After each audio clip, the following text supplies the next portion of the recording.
The snow should have piled up. It did not.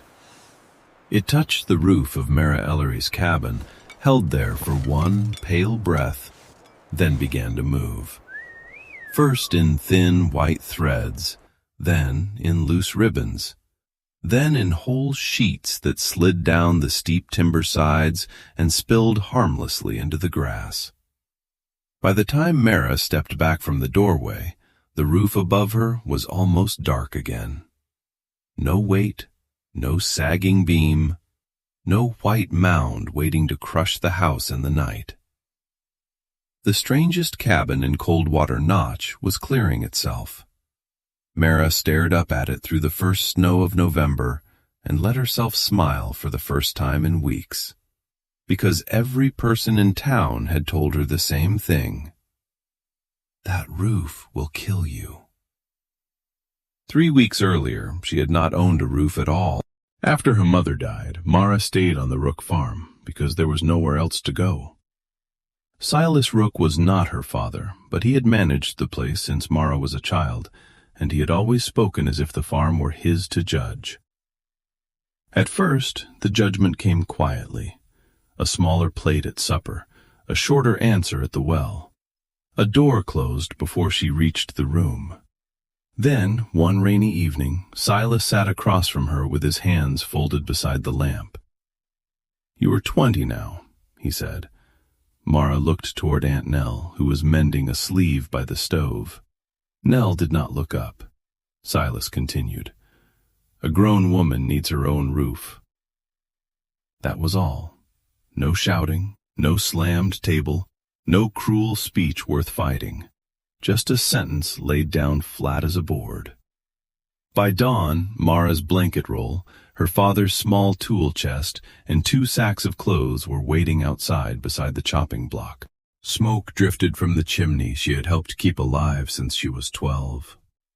She stood in the yard for a long moment, waiting for the door to open. It never did. So she picked up the tool chest and walked north. North was where people went when they had run out of choices. The land above the sawmill was stony, steep, and mean. Snow came early there. Wind dropped hard through the notch. Farmers avoided it because barns leaned, wells froze, and roofs broke if a man did not clear them fast enough. That was why Mara kept walking. Bad land was the only land nobody hurried to claim. 2 days later, she found the remains of an old logging camp below a ridge of black spruce. The bunkhouse had fallen inward. The cookshed had no door. Fence rails stood in the snowgrass like broken ribs. But the beams were good. Mara set her hand on one weather-gray timber and pressed her thumb against the grain. Dry, hard, still honest. She could build from this. At first, she imagined the only cabin she knew how to picture. 4 square walls, 1 low roof, a small stove in the middle. Something plain, something people would understand. Then she remembered a drawing. Years before, a Norwegian sawyer had passed through Coldwater Notch and paid for oats with stories. He had shown Mara's father a sketch of mountain storehouses built where snow fell deeper than a man was tall. They had roofs so steep the walls nearly disappeared. The whole structure looked less like a house than a wooden wedge driven into the earth. Mara had laughed at it then. Her father had not. He had tapped the paper and said, "That is not pretty. That is clever." Standing alone in the ruined camp, Mara finally understood what he meant. Most cabins stood against winter like stubborn men in a doorway. Their flat walls caught wind, their roof seams caught snow, their corners caught cold. Every storm found a place to press. But a steep triangle did something different. It did not stand there asking winter to stop. It gave winter somewhere else to go. The next morning, Mara began building the house everyone would mock. Orrin Pike found her on the fourth day. He had come up from town looking for a stray mule and discovered Mara standing on a ladder, hauling one end of a rafter into place. He stopped so suddenly the mule nearly walked into him. "Mara," he called, "why is your roof touching the ground?" She looked down. "Because it can." "That is not an answer." "It is if the roof is honest." Orrin stared at the frame. Two heavy timber sides rose toward a sharp ridge, braced together like the ribs of an enormous animal. There were no real side walls, no square corners, no normal front except the narrow face where the door would go. He took off his cap. "People are going to talk." Mara pulled the peg tight. "People already talk." By supper, all Coldwater Notch knew. Mara Ellery is building a chicken coop for giants. Mara Ellery is living under a bridge. Mara Ellery made herself a church steeple and forgot the church. Men from the mill rode past just to laugh. Children dared one another to touch the sloping walls. Mrs. Bell from the dry goods store said no decent stove would draw inside a house shaped like an arrowhead. Mara listened to all of it and kept working. She set the rafters steep enough that a boot could barely hold on them. She tied the lower ends deep into stone footings so the load would push down and outward instead of bowing a flat wall. She layered planks over the frame, packed moss and sawdust between the inner boards, then sealed the worst cracks with clay and lime. Every choice looked strange from the road. Every choice made sense from inside the storm she was preparing for. The roof came almost to the ground, which meant there was no high wall for the wind to slap broadside. The ridge beam was narrow, which meant snow had no flat place to sit. The triangle carried weight down both sides instead of letting it gather overhead like a threat. Orrin returned a week later with coffee wrapped in cloth and the expression of a man trying not to be interested. He walked around the cabin once, then again. Then he frowned. "What?" Mara asked. He held up a hand and listened. Wind was moving through the spruce trees behind them, hard enough to shake needles loose. But around the cabin it did not hit and break. It split. It slid along the sloping faces and rejoined behind the house in a low hiss. Orrin looked at the roof, then at Mara. "It does not thump." "No," she said. He looked offended by the fact. "Every cabin thumps in this wind. This one has less for the wind to grab." He said nothing for a while, then very quietly, "Huh." By the end of November, Mara had a door, 2 small windows, a sleeping shelf, and a stovepipe running out through the high front wall. At night, lantern light climbed the angled boards and disappeared into the peak above her head. The room felt taller than it was, warmer too. The first time the stove burned down to embers, Mara expected the cold to crawl in from the floor. It did not. Warmth rose toward the ridge, softened there, then rolled back down the sloping walls. The air kept moving in a slow circle, as if the cabin were breathing. There were no dead corners for frost to hide in, no square pockets where cold air could sit undisturbed. Even the snow that gathered along the low edges of the roof began to help her. It banked against the base like a white blanket, insulating the lower timbers without loading the ridge. That was when Mara stopped thinking of the cabin as shelter. It was a machine, a quiet wooden machine for turning winter aside. Then the first warning came. A rider from North Station arrived at the general store after dark, His horse foamed white at the bit, his coat stiff with frozen rain. Men came out from the mill, women stood in doorways. Nobody liked a weather rider in November. The rider did not warm his hands before speaking. "The lake stations are reporting a pressure fall," he said. "Fast." Someone asked, "How bad?"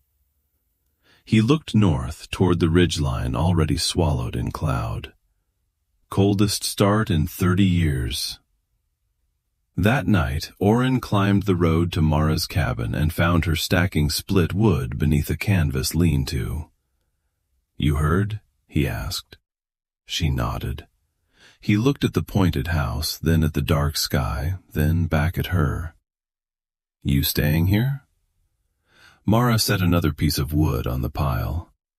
"This is why I built it." Winter did not arrive like a season. It arrived like a door slamming shut. The valley went white in a single morning. The road to the sawmill vanished by noon. By nightfall, frost had climbed the inside of windows all through Coldwater Notch, and every stove in town had begun its long argument with the cold. For the first few days, people managed. They always managed at first. Men climbed ladders to scrape roofs. Women stuffed rags beneath doors. Children carried kindling until their fingers ached. Horses stood steaming in their stalls.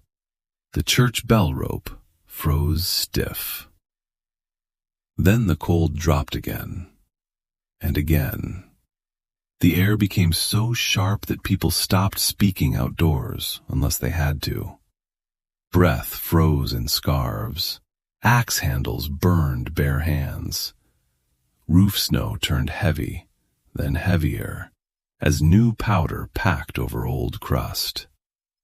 Winter was no longer passing through. It had settled in to test every weak place. Inside Mara's cabin, the tests came and failed. Wind came first. It raced down the notch hard enough to drive loose snow sideways through the trees. On square cabins, it struck flat walls and made them shudder. At Mara's cabin, it parted over the steep sides and went on. Snow came next. It landed on the roof, slid, gathered low, and strengthened the base instead of crushing the top. Cold came last. It tried the door. It tried the window seams. It tried the floorboards. But the room's shape kept the warm air moving. The stove did not have to win every minute. The cabin helped it win. On the 5th night, the fire burned lower than Mara intended.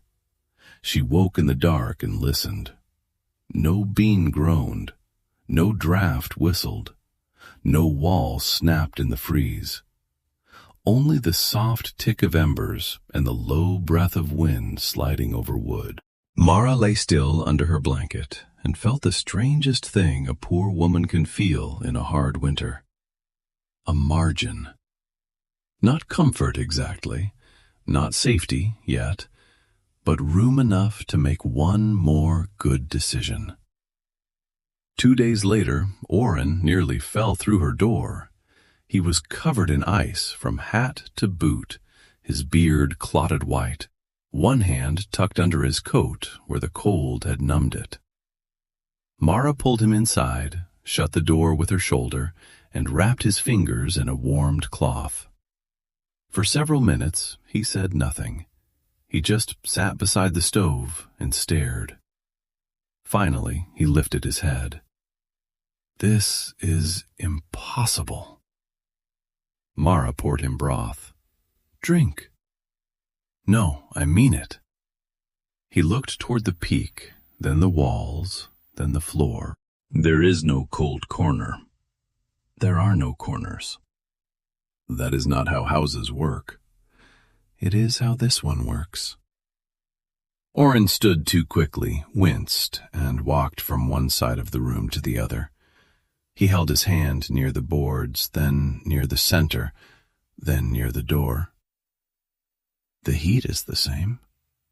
Close enough." His eyes narrowed, but not with mockery this time, with calculation. Down in town, calculation was turning into fear. The bakery roof had begun to sag. A barn near the creek had cracked a center beam. The widow Ames was burning twice the wood she had stacked because her north wall leaked air like a sieve. Men went out with shovels every few hours and came back gray-faced and shaking. Then the second rider arrived. No one laughed when he came through Coldwater Notch. No one even asked him to remove his gloves. His horse stumbled outside the general store, and the rider leaned against the hitch rail before he could speak. "Northridge Station has gone quiet," he said. "Telegraph line snapped east of Miller's Pass. Barometer still falling." The store went silent. "How low?"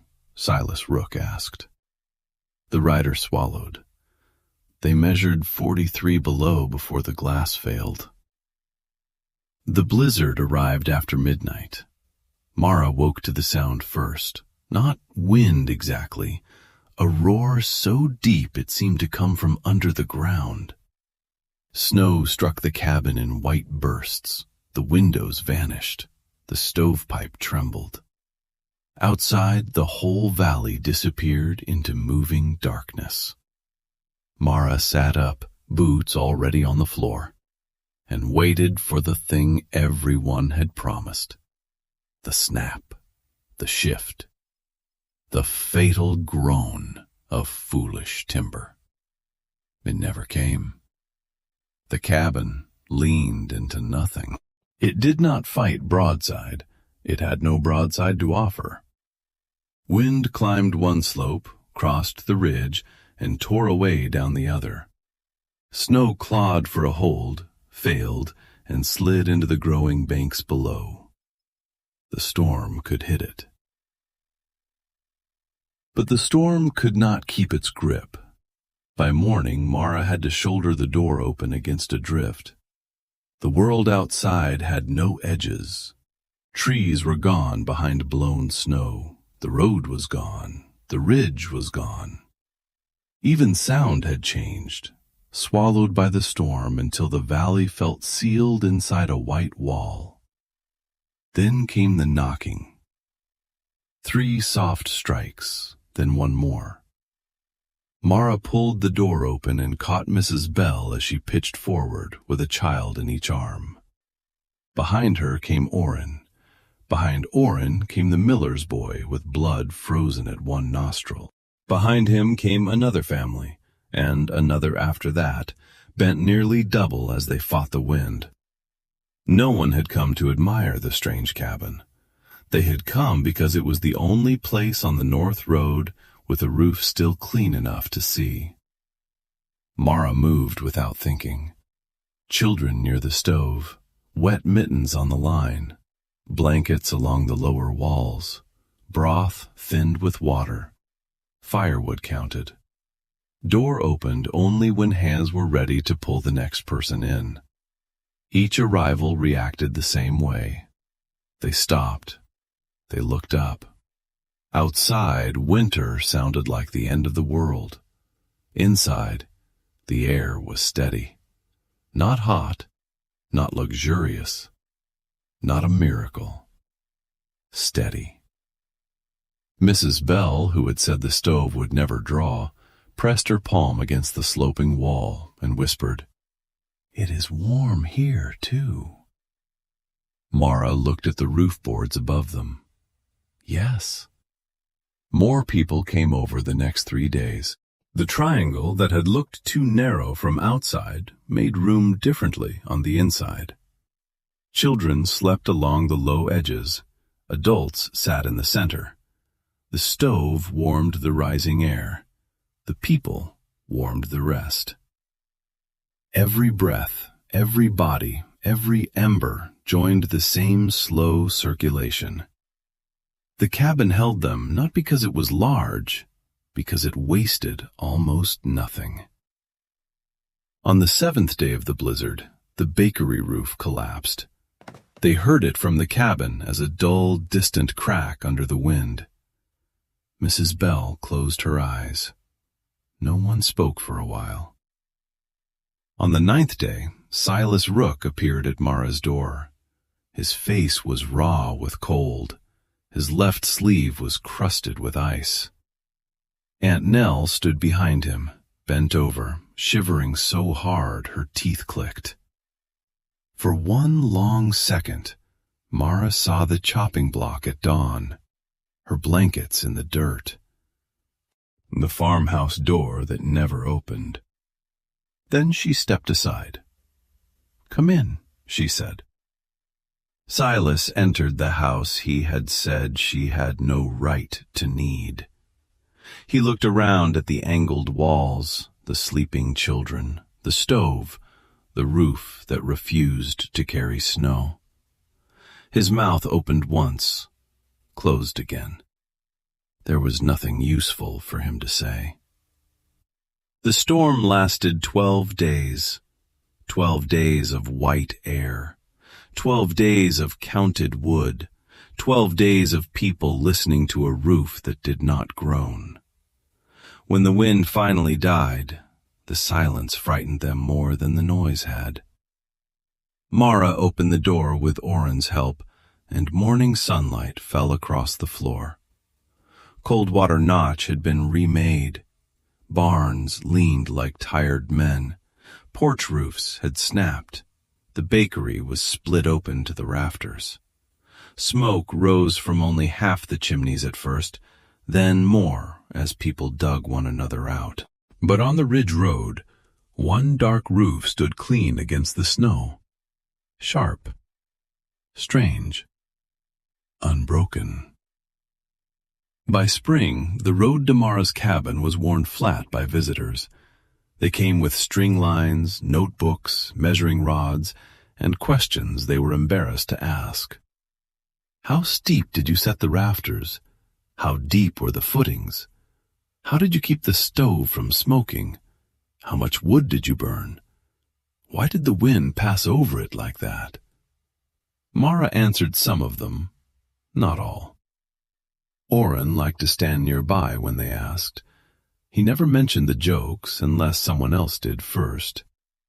Then he would look at the roof, look at the visitor, and say, "Funny sort of witch hat, isn't it?" No one laughed at that anymore, because the winter had made the argument better than Mara ever could. The people of Coldwater Notch had trusted the houses that looked proper. They had trusted square walls, low roofs, familiar corners, and the comfort of seeing everyone build the same mistake. Mara had trusted pressure. She had looked at snow and asked where it wanted to go. She had looked at wind and asked what it needed to strike. She had looked at heat and asked how to keep it moving. That was the secret they had missed. The cabin did not beat winter because it was stronger than winter. Nothing was stronger than that winter. It survived because Mara stopped trying to make the storm lose. She built a shape that made the storm pass by.